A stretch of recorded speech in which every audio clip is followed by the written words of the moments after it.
commencer par... vas-y, on va commencer crescendo. Commençons par ma petite panneau, les mecs. Commençons en bonne et due forme. Allez, pub.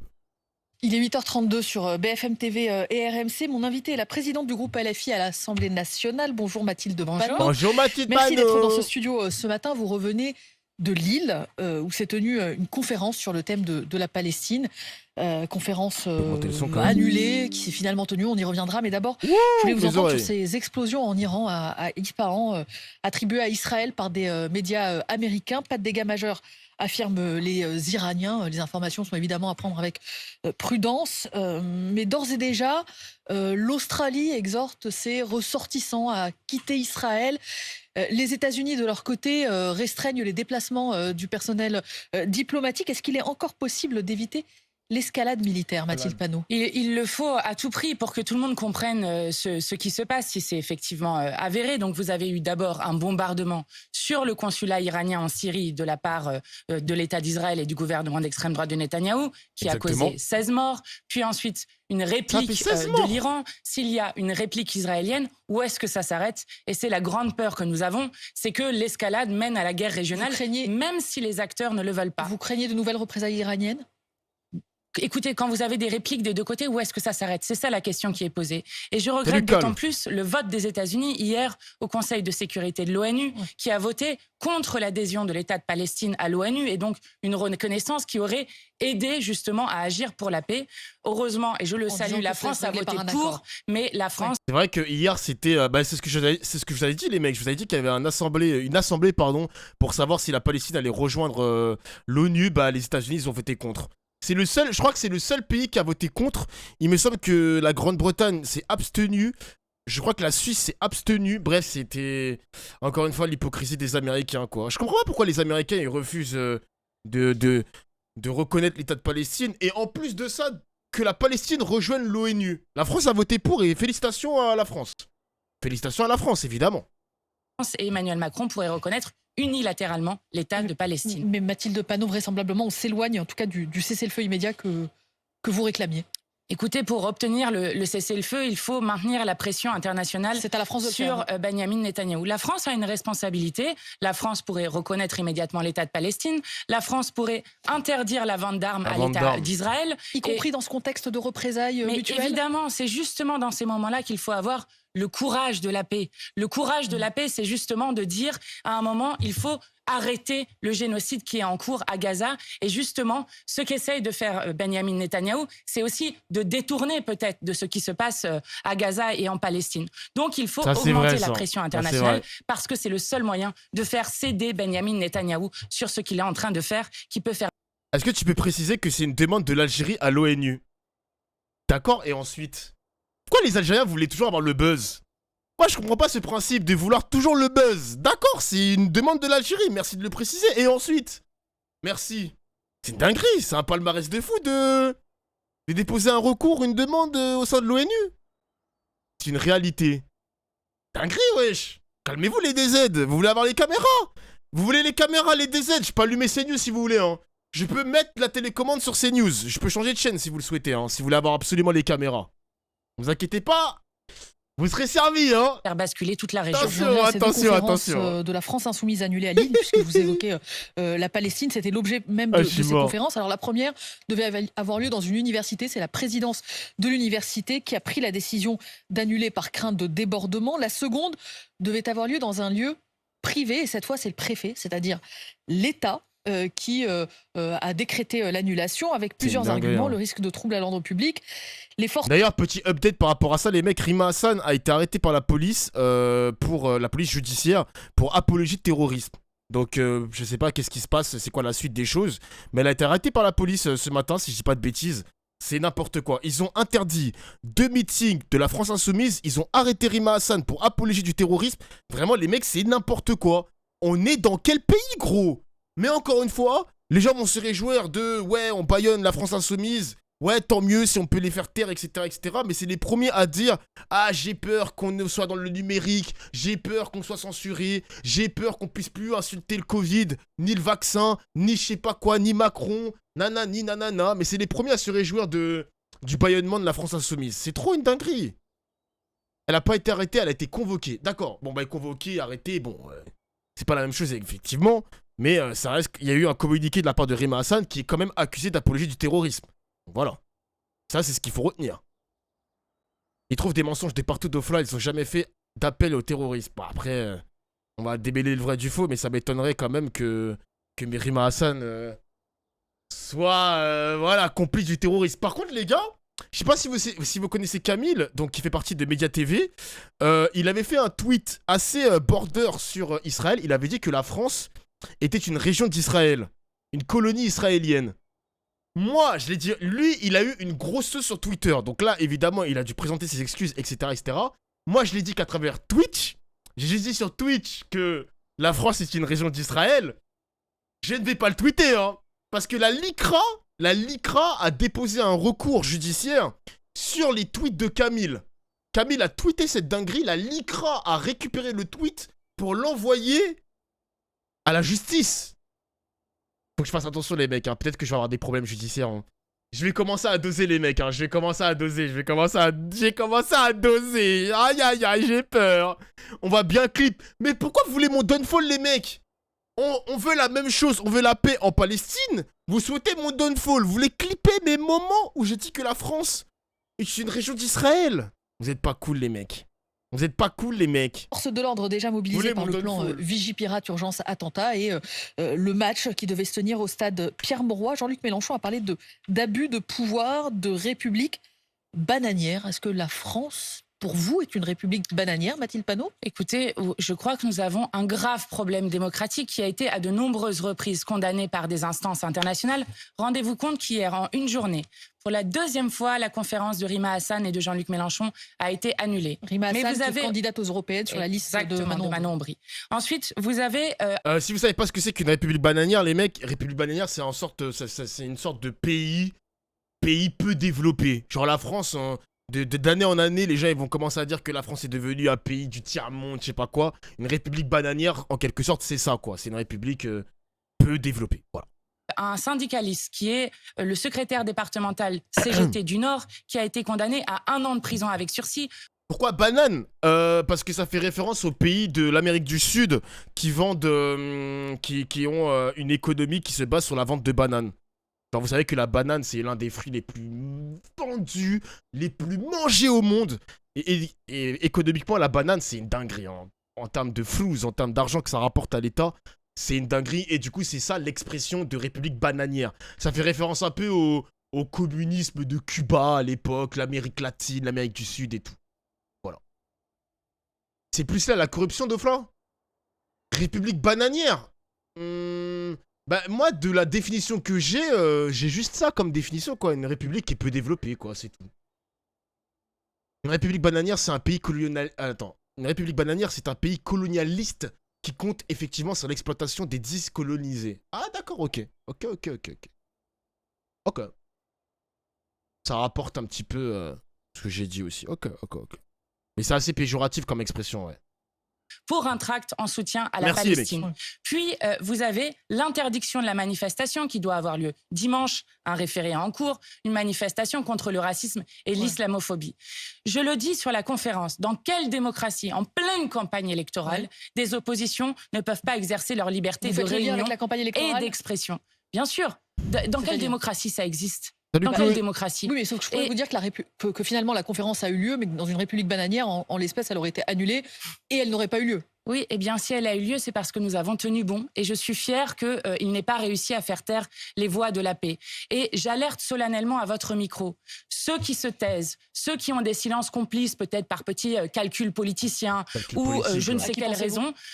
Ils se reconnaîtront, tous ceux qui ne disent rien aujourd'hui. Aujourd'hui, ce sont les insoumis, demain, ça sera d'autres. Hier, c'était la LDH à qui on menaçait de couper ses subventions. Avant-hier, c'était Éric Zemmour à Bruxelles, par exemple. Les soulèvements de la terre, je vais revenir là-dessus, les soulèvements de la terre qu'on menaçait de dissolution. Donc, il faut s'indigner sur ce qui est en train de se passer et renforcer le camp de la paix, notamment le 9 juin, en mettant un bulletin de vote pour Manon Aubry. Est-ce que vous faites un parallélisme entre l'interdiction de vos conférences et celle à laquelle devait participer Éric Zemmour à Bruxelles? Est-ce que vous dites c'est scandaleux de la même façon, Marine Le Pen, Éric Zemmour doivent eux aussi avoir le droit de Je vais vous dire la prendre différence parole entre les librement. deux. Écoutez, tout le monde a le droit de s'exprimer dans le cadre du respect de la loi. Et la différence que nous avons avec M. Zemmour, parce que j'ai entendu M. Macron faire le parallèle de dire tout le monde a le droit de parler, ce En qui disant, est d'une je vais hypocrisie citer Emmanuel absolue.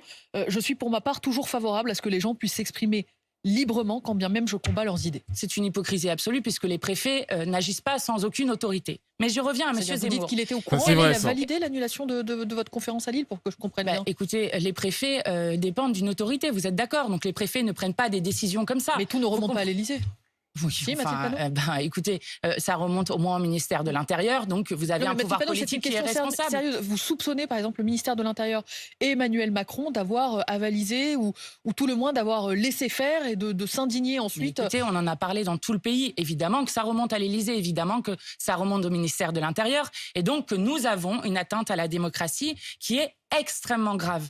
Donc, la différence avec M. Zemmour, pour revenir sur votre question tout à l'heure, c'est que lui, contrairement à nous, est un délinquant multirécidiviste C'est sur vrai. incitation à la haine C'est raciale vrai. et injure à caractère raciste. C'est vrai. Ce que nous n'avons jamais fait. Mais la loi Voilà les ne- limites de la ne lui liberté interdit pas d'expression. en président d'un mouvement Mais politique. les limites de la liberté d'expression, c'est de respecter la loi. C'est ce que je dis. Et donc vous dites, nous respectons la loi, nous n'avons jamais été condamnés, donc il n'y avait pas lieu d'annuler nos conférences. Mais même Bah ouais, mais moi je comprends pas. Mais moi je suis d'accord avec elle. Je suis désolé, je suis d'accord avec elle. Genre, les gens, hier on avait écouté avec Antoine Léaumont quand il était en 1v6.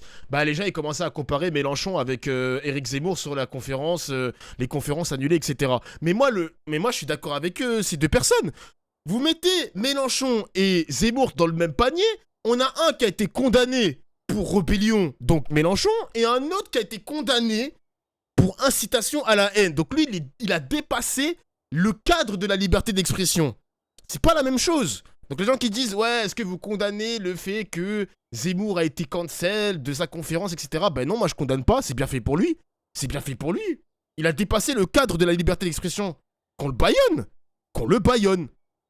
Même pas. Merci Adnan pour le sub, mon gars. Pas que pour ça. Il n'y a pas lieu d'annuler nos conférences parce que, et c'est l'article 4 de la Constitution que vous connaissez. Les mecs, imaginez, on inverse les rôles. Imaginez Mélenchon condamné pour incitation à la haine. Imaginez tous les journalistes qui vont attraper à la gorge ce mec-là, qui vont lui dire tous les jours son casier judiciaire. Ouais, mais Mélenchon, incitation à la haine. Ouais, ceci, cela. Toi, t'as pas le droit de parler parce que incitation. Imaginez, on le fait même pas pour Zemmour. Enfin, quelquefois, il y a pendant la présidentielle pour un petit peu le verrouiller, tu vois. Mais maintenant que c'est sorti, on l'attaque même plus sur ça. C'est fou quand même, hein. Qui dit que les partis politiques et mouvements politiques ont le droit d'exercer leur liberté de réunion, d'expression publique, notamment lors des cadres de campagne électorale. Mathilde Panot, puisque vous évoquez la Constitution, est-ce que vous allez en rester là sur l'annulation de ces conférences ou est-ce que vous allez porter l'affaire devant les juridictions compétentes si vous considérez que la Constitution n'a pas été respectée? Alors, bonne question. On ne peut pas directement saisir le Conseil constitutionnel et notre référé a été rejeté pour une raison simple, c'est que le tribunal a dit qu'il n'avait pas assez de temps pour statuer. C'est le gros problème démocratique d'avoir des interdictions qui tombent quelques heures avant un événement. Mais nous réfléchissons sérieusement à aller à une requête au fond et je le dis, ce qu'il faut d'abord, c'est un mouvement de la société, à la fois du monde associatif, du monde syndical, du monde politique, pour refuser ces atteintes à l'état de droit. Vous avez des inquiétudes sur les futurs meetings, futures conférences à venir? C'est la cinquième conférence. Lille n'a pas été la première, voilà, qui a été oui, c'est la annulée. 5e conférence qui a été annulée pour nous. La semaine dernière, Jean-Luc Mélenchon, avec Emma Fourreau, candidate elle aussi, sur la liste de l'Union populaire, était annulée à Rennes pour un simple mail de menace avec la préfecture qui, cette fois-ci, avait dit qu'ils acceptaient de sécuriser l'événement et c'est la présidence de l'université qui l'avait refusé. Donc oui, nous sommes très inquiets de ces dérives démocratiques dans notre pays. Le train de la la question hype, palestinienne, merci je les le disais, mecs. au cœur de la campagne insoumise dans les sondages pourtant. Manon Aubry est crédité de 7% des votes. Les ouvriers font le choix notamment de ne pas voter pour la liste des insoumis. Vous allez me dire ce n'est que des sondages, mais 44% d'entre eux comptent porter leur voix sur le Rassemblement national et Jordan Bardella. Mathilde Panot, est-ce qu'il n'y a pas un paradoxe à faire campagne sur des questions internationales, là où les préoccupations des Français, c'est le pouvoir d'achat, c'est la santé. C'est ce qu'ils répondent à chaque fois qu'on les interroge. Eh bien, nous menons campagne sur les deux, Madame Latrousse.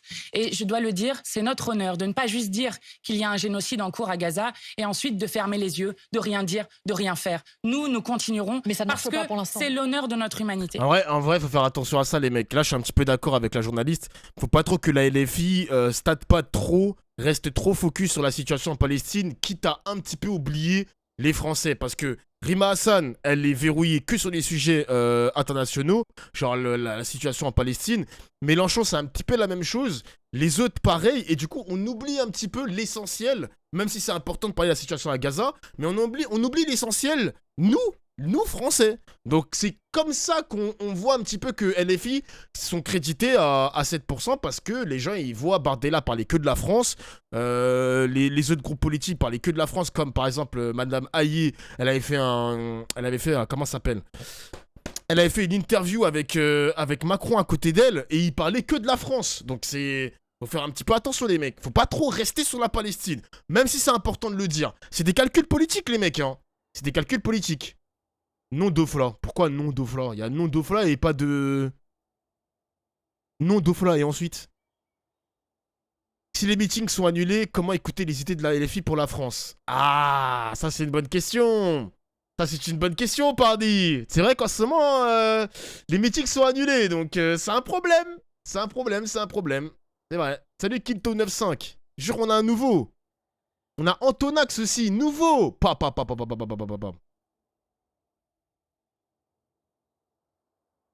Je te jure, il parle aussi de tous les sujets, mais c'est les médias qui mettent en avant que comme quoi la LFI parle que de Gaza alors qu'il parle de tous les sujets. Bah, si t'as un exemple à me dire, moi je veux bien, hein, parce que je vais pas faire l'hypocrite, mais la LFI parle beaucoup de la Palestine. J'ai peut-être raté des épisodes, mais il parle beaucoup de la Palestine. Donc attention. Attention. En tout cas, c'est vrai que les médias aident beaucoup dans leurs calculs en mode regardez, la LFI ne parle que de la Palestine. Vraiment, Dofola, elle te va bien la coupe. Ah ouais? Merci. Arrêtez, je suis timide. Arrêtez. Alors ensuite, sur les sondages, vous savez, une élection se joue le jour de l'élection. Et il se trouve que nous venons de saisir la Commission nationale sur la question des sondages, parce que sur le sondage qui paraît tous les jours de l'IFOP, oui. Eh bien, lorsque vous regardez, dans les échantillons qui sont faits, qui doivent être représentatifs, vous êtes d'accord, pour pouvoir dire quelque chose du pays, eh bien, il se trouve que le seul candidat sur lequel, quand vous demandez dans votre échantillon qui a voté Jean-Luc Mélenchon en 2022 et qui a voté les autres candidats, eh bien, il se trouve que dans les échantillons, Jean-Luc Mélenchon est à 13,8%. Or, vous vous rappelez, nous avons fait quasiment 22% à l'élection présidentielle. Vous dites les sondages ne représentent pas vraiment... eh bien, je dis qu'à mon avis, les sondages ratent quelque chose dans ce pays, et ils ratent quelque chose dans ce pays qui est notamment l'indignation des peuples et du peuple français vis-à-vis du génocide en cours à Gaza, et ils ratent le fait que les gens comprennent que ce n'est pas juste une élection européenne, que c'est la seule élection nationale entre la réélection d'Emmanuel Macron en 2022 et l'élection présidentielle de 2027, et que donc c'est aussi le moment de dire non aux raquettes sociales sur les locataires de logements sociaux, sur les malades, sur les chômeurs, sur les retraités, sur les gens qui reçoivent les prestations sociales. Mathilde Panot, parce que c'est vrai qu'on vous a beaucoup entendu sur la Palestine, et pourtant, vous avez raison de le dire, enfin, dans votre programme, moi j'ai regardé, hein, les questions sociales sont même les premiers chapitres du programme aux européennes, avec notamment un plan européen que vous proposez pour éradiquer la pauvreté, de nouvelles taxes, notamment sur les plus riches, pour financer ce plan. C'est un point intéressant, cette taxe européenne sur les riches. Est-ce que ça veut dire que pour vous, c'est au niveau européen que ça se joue, Mathilde Panot, et pas au niveau français? Alors, c'est aux deux niveaux, mais comme nous sommes d'ailleurs les seuls à avoir présenté un programme complet pour les européennes pour l'instant, ce qui est quand même important quand vous concourez à une élection. Non, il est tout à fait capable de le faire, d'être fait au niveau français, mais évidemment que ça nous intéresse aussi de pousser des réglementations supplémentaires au niveau Parce qu'on le voit bien, européen. Pardon, cette semaine, là où le débat s'est focalisé sur la rémunération, par exemple, de Carlos Tavares, le patron de Stellantis, 100 000 € par jour, ça fait 36,5 millions d'euros pour la... Stellantis, les gars, c'est le groupe Renault, je crois, groupe de voitures et tout. Ils touchent 100 000 € par jour, les mecs. 100 000 € par jour. Et du coup, ça a fait une petite polémique dans les rangs politiques. Et le PDG de Stellantis, il a fait une interview, il a répondu par rapport à ça. Il a dit que, bah les gars, je suis désolé, hein, mais... Je suis un bon vendeur, je suis un bon manager, je suis un bon PDG. C'est normal que je sois rémunéré à ma juste valeur. Mais il faut pas oublier que c'est un contrat, les mecs. Hein. Donc c'est les actionnaires qui ont voté sur l'augmentation de la rémunération, mais c'est contractuel. La totalité de son salaire, de son augmentation, c'est du contractuel. Donc voilà, il a respecté, il a coché plusieurs cases, et du coup, il a son salaire. Voilà, c'est comme un footballeur, je sais pas moi, c'est comme un footballeur qui a un bonus dans son salaire parce qu'il a mis 20 buts par saison. Voilà, un truc comme ça. Voilà, tout simplement. Le reste, c'est du bonus sur résultat. Voilà, exactement, les gars. Les 32 millions d'euros, c'est du bonus sur résultat. Exactement. L'année 2023, on a vu votre groupe à l'Assemblée proposer de plafonner les salaires, c'est intéressant. Sauf que Stellantis, ils sont aux Pays-Bas.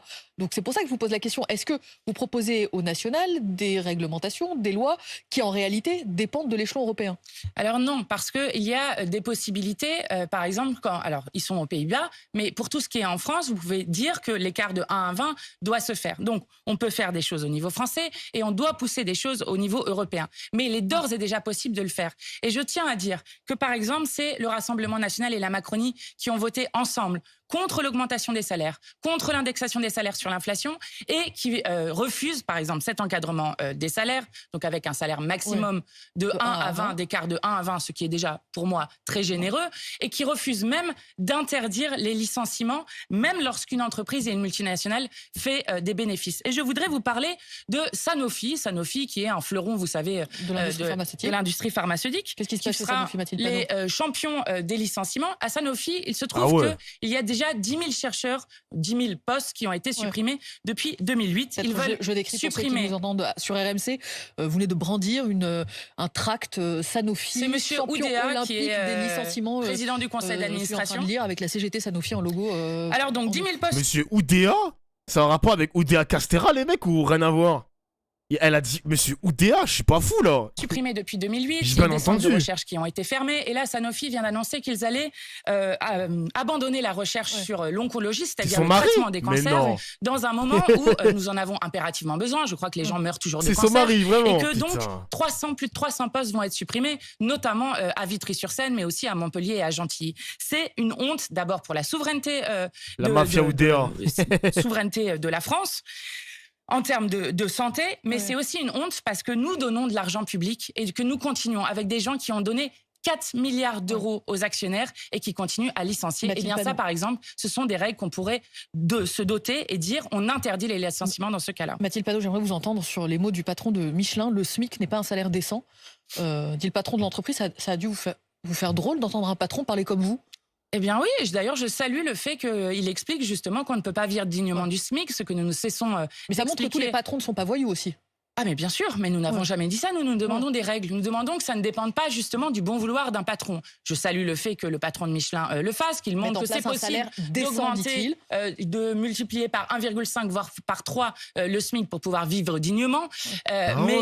J'ai surtout vu le bal des hypocrites que c'était lorsque Bruno Le Maire a tweeté qu'il saluait la décision du patron de Michelin et qu'il a tweeté la question des salaires est décisive alors que ce sont les mêmes qui, par un simple décret, auraient pu depuis 7 ans augmenter le SMIC. Gabriel Attal hier était l'invité exceptionnel de BFM TV 100 jours après sa nomination à Matignon. Ce qu'il dit, c'est l'essentiel, c'est la progression salariale. Il n'a pas voulu commenter la phrase « le SMIC n'est pas un salaire décent ». Il dit travailler d'ailleurs sur un système, je cite le Premier ministre, qui fasse que ça coûte moins cher aux patrons et aux salariés d'augmenter le salaire, surtout quand on est proche du SMIC, pour désmicardiser la France. Est-ce que vous faites confiance à Gabriel Attal?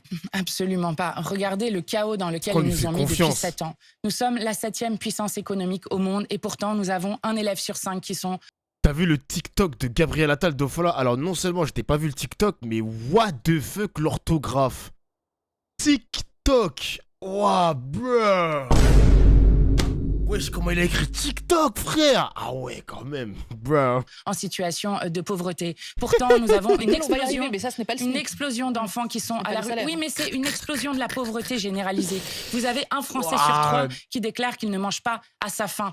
Donc, ces gens auraient pu, depuis 7 ans, faire tout autrement et notamment nous écouter plutôt que de supplier, de demander aux entreprises. Eh bien, ils auraient pu tout simplement augmenter les salaires. C'est ce que nous demandons et faire une conférence sur les salaires pour qu'ensuite ça suive. Donc, je ne suis pas d'accord. avec les Fabrice petits Le ajustements, Cuistot. au même moment où nous annonce 56 milliards d'économies en moins de 2 ans et où, là encore, on veut faire partir des locataires des logements sociaux, où on veut s'en prendre aux malades, où on veut s'en prendre aux chômeurs. C'est inacceptable et c'est révoltant. Vous évoquez l'école, il y a eu ces mots choc de Gabriel Attal hier sur, dit-il, l'entrisme islamiste à l'école. Oh putain. Vous avez, dans beaucoup d'endroits en France, des groupes plus ou moins organisés qui cherchent à faire ce qu'on appelle un entrisme islamiste. Et donc oui, les préceptes de la charia, notamment dans nos écoles. Vous avez en face de vous le ministre de l'Éducation nationale, l'ancien ministre de l'Éducation nationale, qui a pris une décision importante, interdire le port de l'abaya et du camis dans nos établissements scolaires. Sur ce sujet-là, je peux vous dire que... Attendez, il y a des personnes qui portaient le camis. Non, il est pas sérieux. Quoi? J'ai jamais vu ça dans mes lycées. Ça a changé les lycées là. Maintenant, il y a des gens qui se... Ok, je n'étais pas au courant. La détermination, elle est absolue. En camis? Gabriel Attal qui évoque des groupes C'est un qui essayent menteur là. d'imposer la charia à l'école, dit-il, qui prône les préceptes de la charia, notamment dans les écoles. Pour le citer rigoureusement, est-ce qu'il parle comme le Rassemblement national, Mathilde Panot?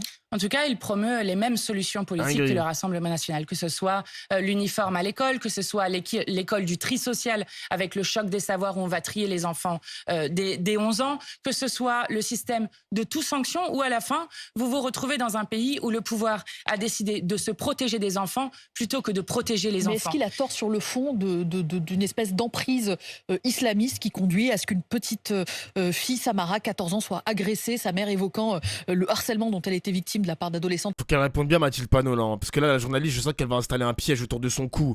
Elle va essayer de lui tordre le cou là. Mathilde Panot, il faut t'en sortir, ma gueule. Plus pratiquante le qu'elle. procureur a dit que ça n'avait rien à voir avec un fait religieux. Une jeune fille de 13 ans prise à partie parce qu'elle ne faisait pas le jeûne, Chemseddine, à Viry-Châtillon, parce qu'il parlait avec une fille et que son entourage a considéré qu'il pouvait là y avoir une atteinte à l'honneur de la famille. Alors, plusieurs choses. D'abord, ils sont en train de donner une définition à la laïcité à la jeunesse qui est détestable. Quand vous demandez, c'est Jean Bobéro qui dit ça, quand vous demandez à la jeunesse quelle est la définition de la laïcité, il vous donne une liste d'interdits et pas du tout la question de la liberté de conscience et comment est-ce qu'on vit ensemble. C'est un problème sur le dévoiement de la laïcité. Ça, c'est la première chose. La deuxième chose, il aime dire « tu casses, tu répares ». Eh bien, ils ont tout cassé dans ce pays. La protection de l'enfance, avec pour l'aide sociale à l'enfance, 40% des jeunes de moins de 25 ans qui sont à la rue, qui sont des anciens enfants placés, avec seulement 13% des enfants placés qui ont leur brevet des collèges, alors que c'est 80% en population générale.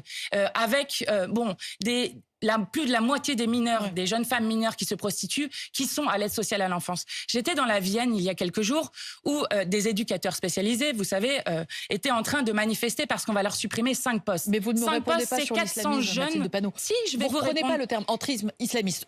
Non, pas du tout. Mais comment est-ce que vous qualifiez cette succession d'incidents dans des collèges, dans des lycées? Eh bien, je vais vous dire, quand une société se déstructure, alors la société devient beaucoup plus violente. Et quelle est la solution? Eh bien, c'est la question de la prévention, de la présence humaine. Il faut des psychologues scolaires, des médecins... Voilà, mais elle répète tout ce que je dis, La seule solution, c'est une réponse politique. Qu'est-ce que je disais il y a une semaine, les mecs? Qu'est-ce que je disais? Mais je crois vraiment que je vais être député, les mecs, hein. Je crois que je vais être député, les gars. Je vais préparer un dossier, les mecs, hein. Ça fait 2 semaines que je répète ça, bordel. La seule solution, c'est une réponse politique à ce problème de société qui devient de plus en plus violente dans les lycées, dans les collèges.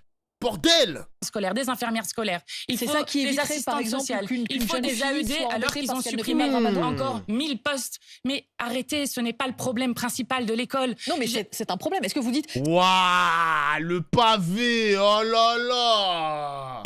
Frère, le pavé! Salut Dofla, je suis désolé d'avance si c'est pas autorisé. S'il te plaît, je connais pas les règles, me banne pas. J'ai un ami qui essaie de sortir ses parents de Gaza. Ah merde. Alors, j'ai un ami qui essaie de se faire sortir ses parents de Gaza, il s'appelle Youssef. Sa sœur a été tuée en octobre ainsi que son bébé. Les Égyptiens demandent des sommes astronomiques pour faire sortir les Gazaouis entre 5 000 et 10 000 euros. Avec une amie, on a ouvert une cagnotte sur GoFundMe. Pour le moment, on a réuni 2 000 euros. Ben, envoie ta cagnotte si tu veux. Ouais, j'ai arrêté de... j'ai changé de voix direct. Les gars, j'ai changé de voix direct. Les gars, j'ai changé de voix. Attention. Attention au scam. Ça pue le fake pour se remplir les poches. Preuve. On est sur le live de Mbappé ou... Ouah, les gars, direct, vous pensez au scam. Les gars, pourquoi vous pensez toujours au maléfice? Je sais qu'il faut se méfier d'Internet. Je sais qu'il faut se méfier des brouteurs. Mais quand même, faut faire attention, les gars. Bellec, ça se trouve, c'est un bon samaritain, le mec. On sait jamais, on sait jamais. Après, vous avez... Il y a le bon soupçon aussi, les mecs. Bon, je vais mettre play. J'entends que vous disiez que ce n'est pas un problème personnel, mais est-ce que vous dites c'est un problème?